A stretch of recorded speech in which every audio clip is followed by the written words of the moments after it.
It's a mitzvah. You can have the whole thing even if you want. Oh, All right. not going to come out. Finish it. It doesn't come out with the. Look it up. Oh, I couldn't print it from my, Thank you. Oh, you want to- couldn't print it from directly from the doc you sent me, so I had to copy and paste it. Let's see. So we started a few minutes late. Oh, please, please. This is wonderful. This is beautiful. But I say he wanted to find a set, but he couldn't find anybody who wasn't related to. You're starting out the minutes. Yeah. Yeah. You can't marry your first cousin.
I was on mute and nobody even said anything.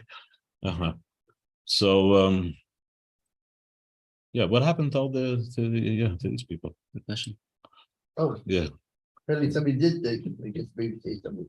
Oh, yeah, I'm sorry, we were on mute. Okay, so the fact that Daniel was a Novi, but the Gemara says he wasn't a Novi, it tells me something interesting about my whole elaboration on the distinction between the first base of Mikdash and the second base of Mikdash. In the times of the first base of Mikdash, people were more refined, right? And their neshamas were much stronger. And Nevuah was commonplace. So you have those who were actually destined to become prophets to the people, but prophecy was something that was accessible, common and accessible. I guess that everybody had to some degree, some level of prophecy, right? Meaning that they saw reality more than just what it presents itself to us, to our physical senses. They saw reality the way it's also seen by our more deeper spiritual senses, right? Something that is no longer the case after Nistalka Nevuah during the second Beis Hamikdash, right? So here you have an example. The Gemara itself says Daniel obviously saw Nevuah. It's so pasuk comes right after a pretty interesting vision, right? But yet the Gemara says they were greater because they were prophets that were actually assigned by Hashem, right? And Daniel was just a prophet like everybody else, so to speak, right? Okay. So that's how they were greater than these prophets. But then Daniel had an advantage over them. Why? Because he saw at the banks of the river of the Chidekel what they were not able to see. Frag the Gemara asked the question, if these three Nevi'im did not see my time, so what were they afraid of? Why were they overcome with this dread, right? And for the Gemara, these are the key words. Even if though they did not see, their mazel did see. Okay, key words. Now, so the Gemara says they didn't see, but their mazel saw. Now, when you say their mazel saw, can we say that it means that you saw? Well, apparently, because it actually had the effect that they began to tremble. If you're totally not seeing it, why are you trembling? You're reacting to it, right? Aha, because their mazel was actually 100% seeing it, and it was real. It was so real that you could see the effects. Okay, so based on this Gemara, I want to say that what Rabbi Levi Yitzchok says about Shabbos Chazon, we are shown the third Beis Hamikdash. Just because we think we're not seeing it doesn't mean we're not seeing it. We are absolutely seeing it, right? As this Gemara seems to say. Okay, it's a very insightful Gemara, I believe, and it makes this point very, very clear. I do remember once, I think I mentioned this before, we were sitting in class waiting for our teacher, Rabbi Elkan, to come. So this class took place between 6 and 7, not in the morning. Okay. So he would come. He was supposed to come every day, but he didn't always show up. He was a very busy person. I think that at some point, when I finished my years in Mesivta, it was, those were the last 2 years that he taught. So I was in Mesivta for 3 years, and the second 2 years, I was very fortunate to have him as my teacher. The first year he showed up more frequently. The second year, maybe 50% of the time, but because he was so busy, right?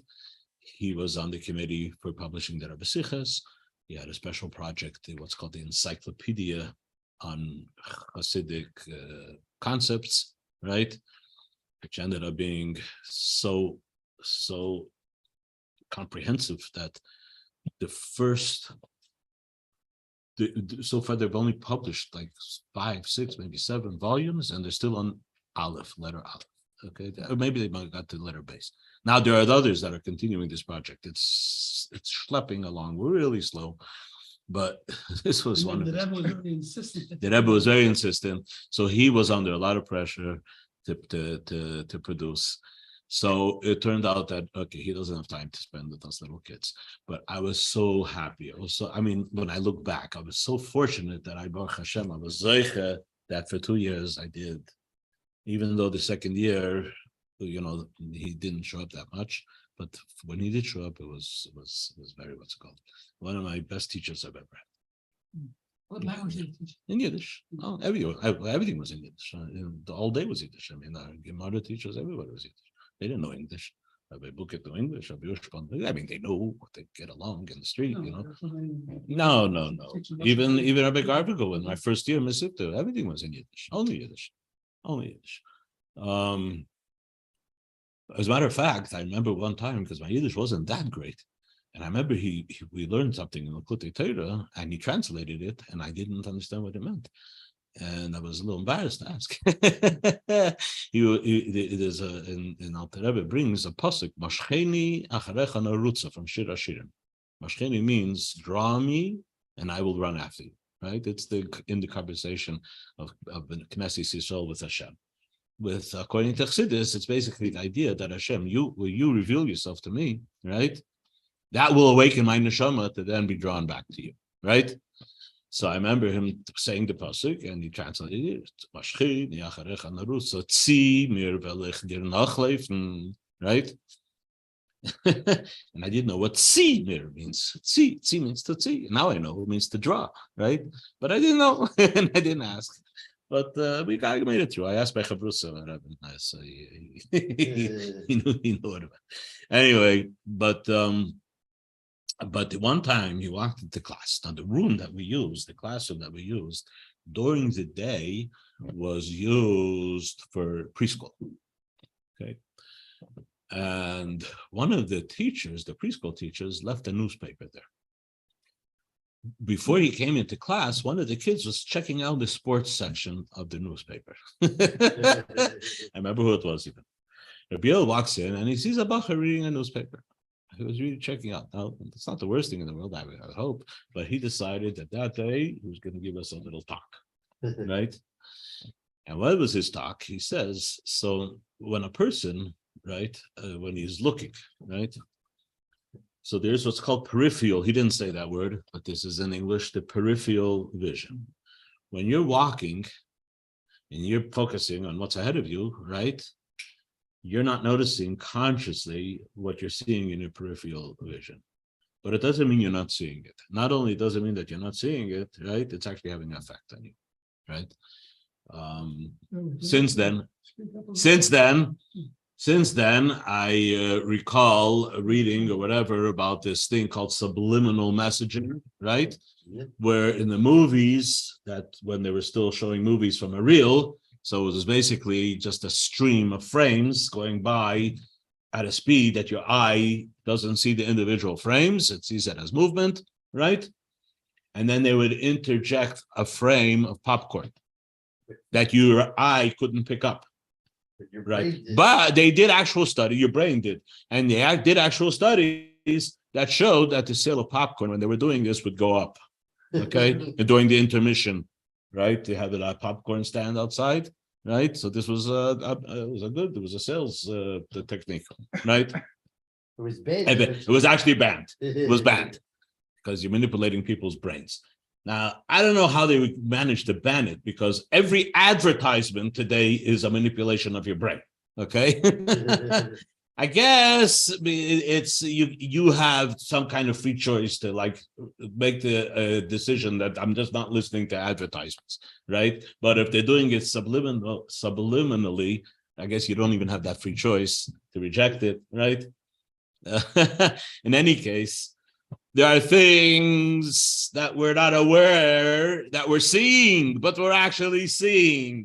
It went into your eyes. That's what he's telling us. He says, if that's the case with subliminal messaging, could you imagine the effect that it's having on you when you are, by choice, picking it up and looking at it, right? He said, this is having an effect on you. It's having an effect on your neshama.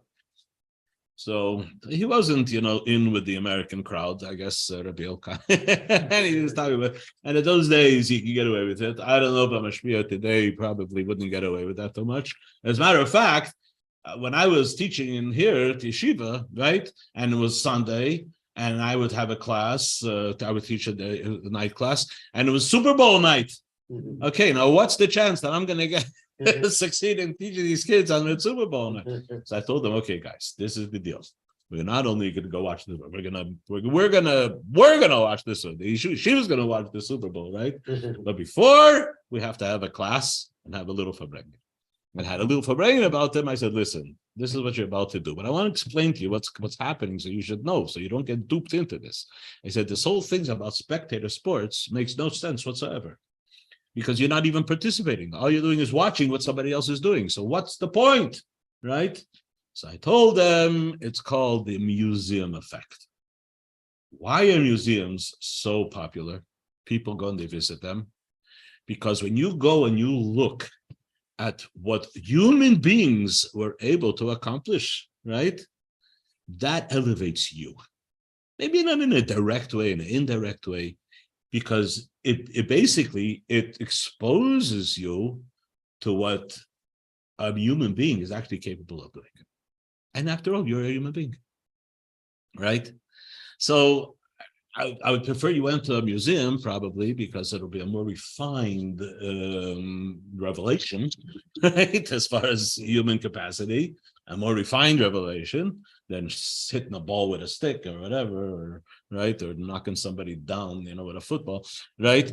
But we're watching it, and it's a billion-dollar industry, right? Because people are so interested and drawn to it. Why are people drawn to it? They're drawn to it because by watching it, it's actually telling you something about the prowess, or whatever you want to call it, of a human being.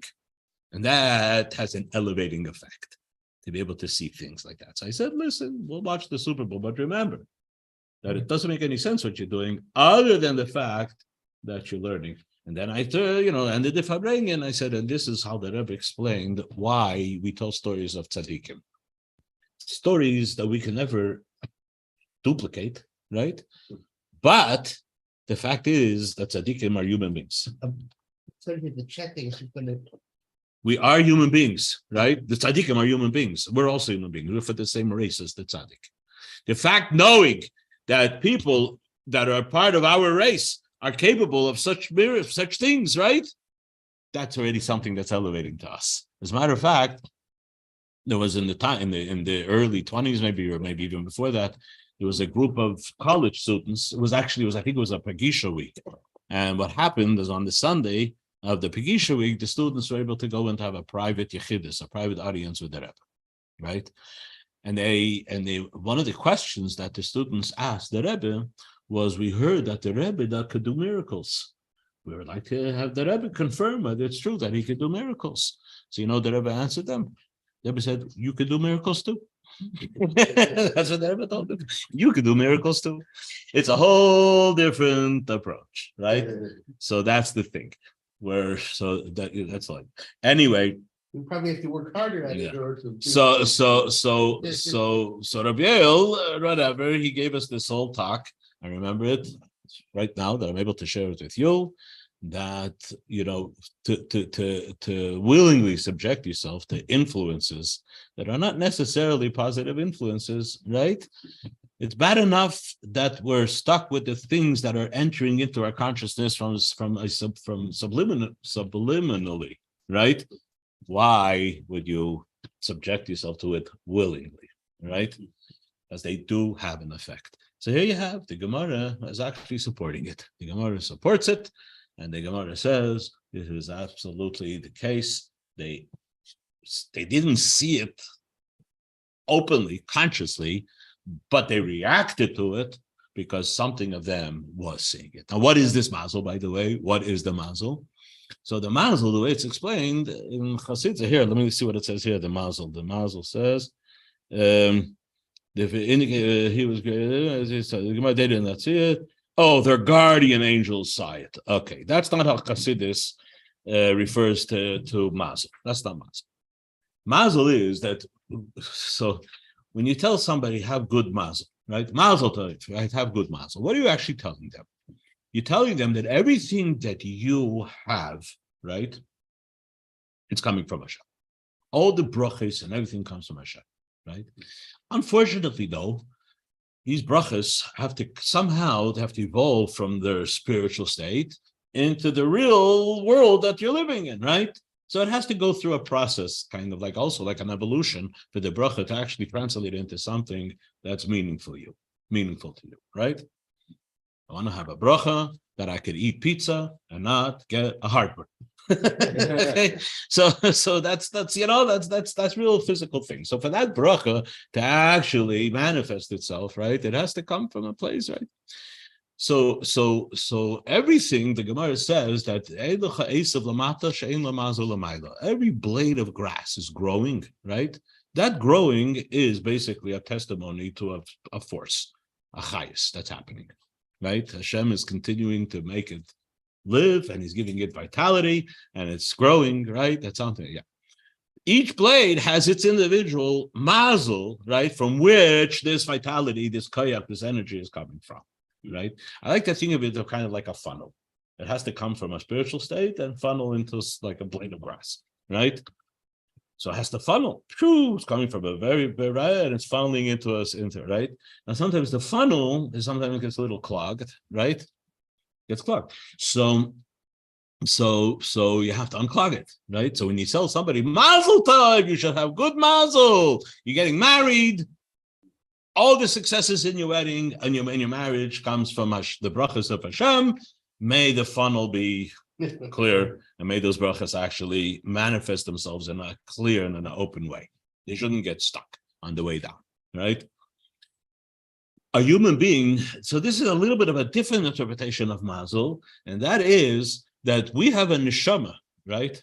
But that neshama is not all that there is. That's only the part of the neshama that is actually clothing itself into the human body, right? But the neshama is much bigger than that, right? So you could say that this has the most of the neshama perhaps is actually transcending your existence, because it's actually not filtering down into your physical state, right? But it's still your neshama, right? And that neshama is not restricted by the capabilities of the neshama once it does adapt itself to a physical state, right? It's able to see, right? That neshama, that part of the neshama is called your mazel. That's your mazel level.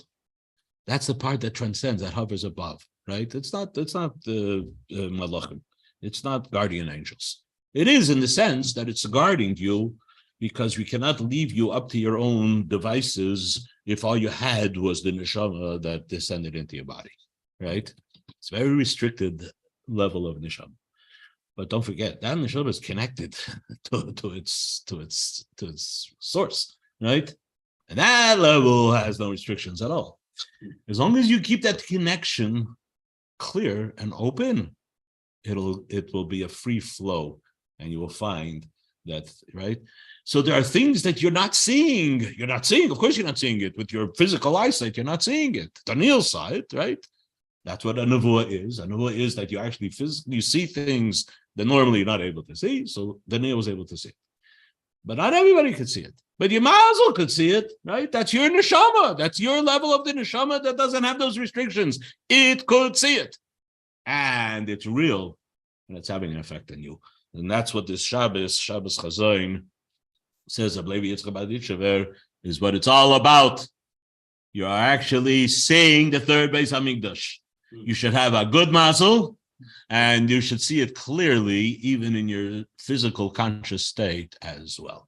We have a couple minutes, You know, the Rebbe actually, the famous Maimer, V'yato Tetzave, and I call it the famous Maimer because it's not the last Maimer that the Rebbe said, but it's the last Maimer that the Rebbe published, right before Gimel Tammuz, and taking the cue from the letter that the Rebbe wrote for the first yahrzeit of the Frierdiker Rebbe, in Yud Shvat of the year 1951, the Rebbe said that the passing of the Frierdiker Rebbe is associated with the last Maimer that he published. Right? It turns out that he actually published it on the Erev Shabbos of the day of Yud Shvat when he passed away. And from then on, Yud Shvat is associated with the Maimer called Basi Lagani, right? That's the Maimer, the Yud Shvat Maimer, right? And the Rebbe every year would say a Maimer based on that Maimer of Basi Lagani. So likewise, the Hasidim, after Gimel Tammuz, they understood that the Ato Tetzave is the Gimel Tammuz Maimer, so to speak. It was the Maimer. And when you learn the Maimer, you understand that this is literally like a tzava'ah, like the Rebbe's last will and testament that he left us while he was still here with us physically in this world. I mean, that's clearly the message of that Maimer, right? You don't have to look for cryptic messages there. It's open to the Bible. Okay, in that Maimer, there's one paragraph. We have a couple of minutes. There's one paragraph, and in this paragraph, the Rebbe refers to this Gemara in Megillah. Okay. Yesh Levayer. We want to explain, and here we're explaining the inyan of Emunah and the idea that the function of the Moshe Rabbeinu is to bring that emunah into a real experience, something that you directly associate with, right? Now, before in the Maimer, the Rebbe quoted the fact that Yidden are referred to as ma'aminim, b'nei ma'aminim. We are believers, the sons of believers. What that means is that when you say that you are referred as something, we're saying you have a trait. What's that trait? That you are Maimin, Ben Maimin. Well, we're not talking about something that you've accomplished. It's not a title that we're giving you based on your accomplishment, right? You don't say that Dr. So-and-so, he may be the son of a doctor, but he's not a doctor because he's the son of the doctor. He's a doctor because he went to medical school and he passed the exams and he became a doctor, right? And yet, we're not just simply saying that we made ourselves to be Maminim. And by the way, we're following in the footsteps of our father. No, every Yid is called a Maimin, Ben Maimin, right? What does that mean? That you inherently, in other words, it's in your DNA that you have Emunah, right? But this Emunah could be still Emunah on the mazel level. It doesn't necessarily come through the funnel into our actual consciousness, right? That's the function of Moshe Rabbeinu. And Moshe Rabbeinu is the one who nurtures the Yid to have a clear flow, a clear channel to his own Emunah. Right? He's not giving you Emunah. He's putting you in touch with your Emunah. That's what the Moshe Rabbeinu does. So here the Rebbe, in this paragraph, he says, this idea that Yisrael Ma'aminim Be'elukus Be'emunah Pshuta, that they have this basic Emunah because they're Ma'aminim, B'nei Ma'aminim, right?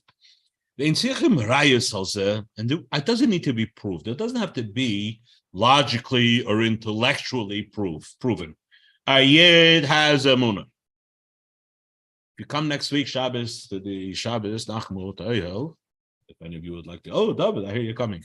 Yeah. So we're going to learn a Maimer the Kuti Torah, and then we're going to learn also what the Alter Rebbe says in Perik Yud Ches of Tanya. Okay, spread the word. Tell everybody. Did you hear what we're going to do? Yeah. So in Perik Yud Ches of Tanya, the Alter Rebbe basically says that every Yid has within his DNA, he has what's called the Chachma. It comes from the Chachma of his Nefesh Elikis. And what is it? Emunah the Eibishter. He has an innate belief in the Eibishter. And says the Alter Rebbe, being that it's a trait, it's a genetic trait, it doesn't matter what level you've accomplished in your life. And he brings a proof. And his proof is that Kal Shebekalim, the most simple of Jews, what do we see right? Anecdotally, we have case after case after case that what? They're willing to be Moshe Nefesh, they're willing to give their life for the Yiddishkeit. Doesn't take any prerequisite, it doesn't have nothing to do with status, it has just to do with the fact that a Yid is a Yid is a Yid, and watch what he'll do. He's willing to give his life, right? And something that. Yeah. I mean, like, let's say in Persia went through different religions, Right. right? You have persecution, you have amongst the going on together. And so the question is actually here, you have these stubborn Jews, whether through giving up their lives, whether willing to live with all that persecution, it's also another form. It's like, what's going on over here? There you go. Okay, says the Rebbe, and here I'll finish. The fish amazlayu chazi. You know why we have such a Buddha? There's a saying in English, seeing is believing. You don't question what you see. You question what you hear, but you don't question what you see. I mean, I saw it. Don't tell me it's not. I saw it. Right? That's the strongest testimony that person can give. I saw it.